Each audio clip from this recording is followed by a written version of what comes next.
సుమన్ టీవీలో మీ business promotions కోసం ఈ కింది నెంబర్ను సంప్రదించగలరు.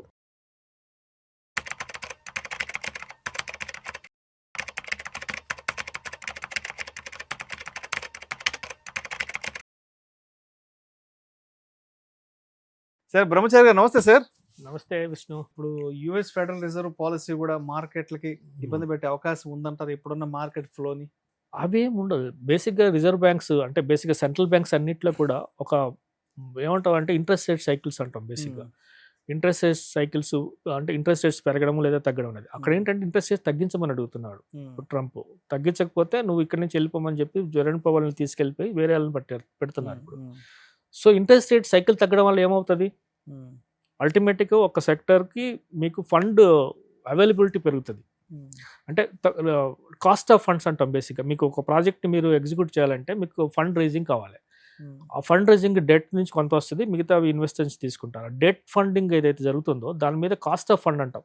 మీరు ఎంత పే చేస్తారు, అది ఏ కాస్ట్లో వస్తుంది అనేది important for any company to break even లేదా ఒక జెస్టేషన్ పీరియడ్లో ప్రాఫిట్లకు రావాలంటే ఆ కాస్ట్ ఆఫ్ ఫండ్స్ అనేది ఎప్పుడు మారుతూ ఉంటాయి. ఇప్పుడు అందుకే బ్యాంక్స్ కూడా మీకు బ్యాంక్స్ రిజల్ట్స్ వచ్చేటప్పుడు మీరు చూడండి, వాళ్ళు డిపాజిట్స్ మొబిలైజ్ చేసి లోన్స్ ఇస్తారు. ఈ మధ్యన ఉండేది గ్యాప్ ఏదైతే ఉందో నెట్ ఇంట్రెస్ట్ మార్జిన్, అలాగే వాళ్ళు మొబిలైజ్ చేస్తున్న కాస్ట్ ఆఫ్ ఫండ్స్ ఏదైతే ఉందో అది పెరిగే కొద్దీ వాళ్ళ ప్రాఫిటబిలిటీ తగ్గుతుంది. ఎగ్జాక్ట్లీ. సో ఆ కాస్ట్ ఆఫ్ ఫండ్స్ తగ్గేటప్పుడు మనకి మన బిజినెసెస్కి ఫండ్ అవైలబిలిటీతో పాటు వాళ్ళ మార్జిన్స్ పెరుగుతాయి. సో అది వాళ్ళు అడుగుతున్నది. ఇప్పుడు ఇక్కడ ఇండియాలో కూడా చాలా మంది అడుగుతున్నది కూడా అదే. ఇండియాలో కనుక ఏ కంట్రీలో అయినా సరే, even Japan zero interest rates కాస్త కొంత పెరిగింది రీసెంట్గా నేను చెప్పాలంటే. సో ఈ ఇంట్రెస్ట్ రేట్ సైకిల్స్ అన్నీ కూడా ఒక ప్రాసెస్లో జరుగుతాయి. ఇప్పుడు మనము ఒక హై నుంచి లోకి వచ్చే ప్రాసెస్లో ఉన్నాం. అది ఎంత తగ్గుద్ది అంటే ఇంకొక 1% కన్నా తగ్గే అవకాశాలు ఉంటాయి. అప్పుడు అదేం పెద్ద it's a positive for markets. So అయితే ఇప్పుడు మార్కెట్లలో కంప్లీట్గా ఒక వాలటాలిటీ అన్సర్టనిటీ చూస్తున్నాం కదా. సో ఇప్పుడున్న ఈ వాలటాలిటీని అన్సర్టనిటీని లేదంటే ఏదో బ్లడ్ బాత్లు అంటున్నారు, బ్యారిష్ మార్కెట్ అంటున్నారు, క్రాష్ అంటున్నారు, సరే రకరకాల వార్తలు రకరకాల కథనాలు చూస్తూ ఉన్నాం కదా.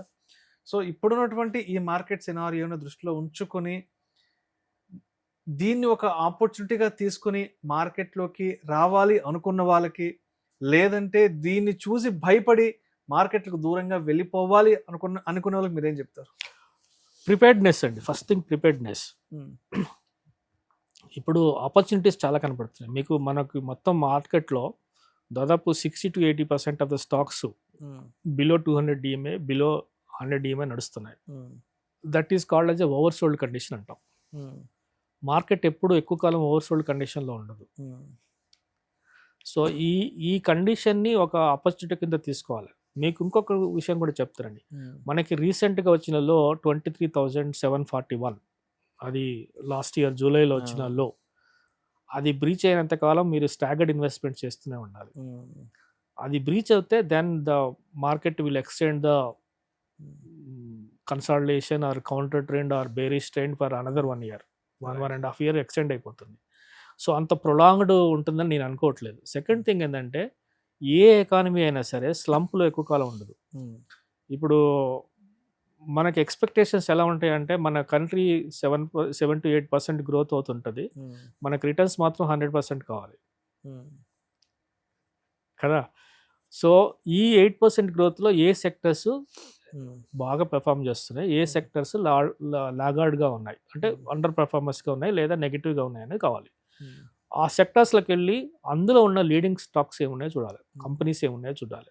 మార్కెట్ లీడర్స్ అంటాం వాటిని ఐడెంటిఫై చేసి వాటిలో ఇన్వెస్ట్ చేస్తూ పోతుంటే మీకు డెఫినెట్గా మీకు భయపడాల్సిన అవసరం లేదు. మీరేమి, నేను అదే చెప్తున్నాను, 2020లో ఇన్వెస్ట్ చేసిన వాళ్ళు ఎవరు నష్టపోలేదు. తర్వాత ఇన్వెస్ట్ చేసి నష్టపోకుండా అట్లాగే హోల్డ్ చేసిన వాళ్ళు ఎవరు నష్టపోలేదు. ఆ తర్వాత 2020లో వచ్చిన 8 month కరెక్షన్స్లో 18% కరెక్షన్లో అమ్మని వాళ్ళు ఎవరు పడలేదు. తర్వాత 2022లో డిఫెన్స్ స్టాక్స్లో కానీ PSU స్టాక్స్లో పెట్టిన వాళ్ళు ఎవరు నమ్మలేదు. ఇంతెందుకు లాస్ట్ 1 yearలో PSU స్టాక్స్లో పెట్టిన వాళ్ళు ఎవరు నష్టపోలేదు. లాస్ట్ 1 yearలో నేను ఎప్పుడు ఈ బేర్ మార్కెట్ స్టార్ట్ అయిన తర్వాత నేను చెప్తున్నాను.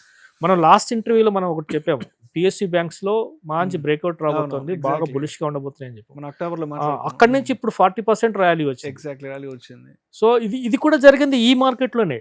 మనం ఎంతో దూరంలో లేము, మన లాస్ట్ 3 months లోనే ఇప్పుడు మనం మాట్లాడుకుంటున్న ఈ బ్యారిష్ మార్కెట్, బ్లడ్ అన్ని కూడా అప్పుడు కూడా దీంట్లోనే ఇదంతా జరిగింది. సో ప్రతి మార్కెట్ లో ఆపర్చునిటీస్ ఉంటాయి. ఆ ఆపర్చునిటీస్ గ్రాప్ చేయడంలో మనకు ఒక ఫ్రేమ్ వర్క్ ఉందా లేదా, ఎట్లా ఐడెంటిఫై చేయాలి. అందుకే చెప్పాను స్నైప్ అంటే ఏంటంటే scan, first thing all the 6,000 stocks scan చేసి నారో డౌన్ చేసి ఐడెంటిఫై చేసి ప్లాన్ చేసి ఎగ్జిక్యూట్ చేయాలి. ఈ ఫ్రేమ్ వర్క్ మీ దగ్గర ఉందా అనేది ముఖ్యం. ఆ ఫ్రేమ్ వర్క్ ఉన్న వాళ్ళు మార్కెట్లో డబ్బులు సంపాదిస్తారు, సక్సెస్ఫుల్ ఇన్వెస్టర్గా మారుతారు. సో ఇప్పుడు అదే విధంగా ఒకసారి ఎఫ్ఐఎస్ డిఐఎస్ మార్కెట్ పర్సెప్షన్ గురించి కూడా మాట్లాడుకుందాం. సో ఎఫ్ఐల బయ్యింగ్ ఎలా ఉంది, సెల్లింగ్ ఎలా ఉంది, డిఐఎస్ సపోర్ట్ మార్కెట్స్కి ఎలా ఉంది? ఎస్, డిఐఎస్ అబ్జర్వ్ చేస్తున్నాయి అనుకుంటున్నాం మనం చాలా వరకు. ఎఫ్ఐలు కూడా ఈక్విటీ మార్కెట్ని వదిలేసి వెళ్ళిపోతున్నారని అనుకుంటున్నారు చాలా మంది కదా. కానీ ఇక్కడ ఒక చిన్న లాజిక్ చాలా మంది మిస్ అయ్యేది ఏంటంటే they are withdrawing money from the secondary market, that is for sure. But they are investing in a different route. That different route is they are investing unlisted space. They are investing in primary markets. They are coming back to the equity market in a different route. వాళ్ళు చాలా స్టాక్స్లో కొన్ని ఇంతెందుకు మొన్న రీసెంట్గా last క్వార్టర్లో మనకి results వస్తే కనీసం ఒక 50-60 కంపెనీస్లో వాళ్ళ స్టేక్స్ పెరిగాయి.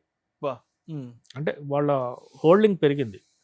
So that's a sign. యాక్చువల్గా ఓవరాల్ మార్కెట్లో మీరు చూస్తున్నది ఏంటంటే రోజుకి ఇన్ని 1,000 కోట్లు, ఇన్ని 100 కోట్లు వాళ్ళు విత్డ్రా చేస్తున్నారు. 2-3 వేల కోట్లు లాస్ట్ ఇయర్ ఆల్మోస్ట్ 1,30,000 crores వాళ్ళు విత్డ్రా చేస్తారు మార్కెట్ నుంచి అనుకుంటున్నాం. That's a secondary market figure, acceptable. But the money is rerouting to the different route.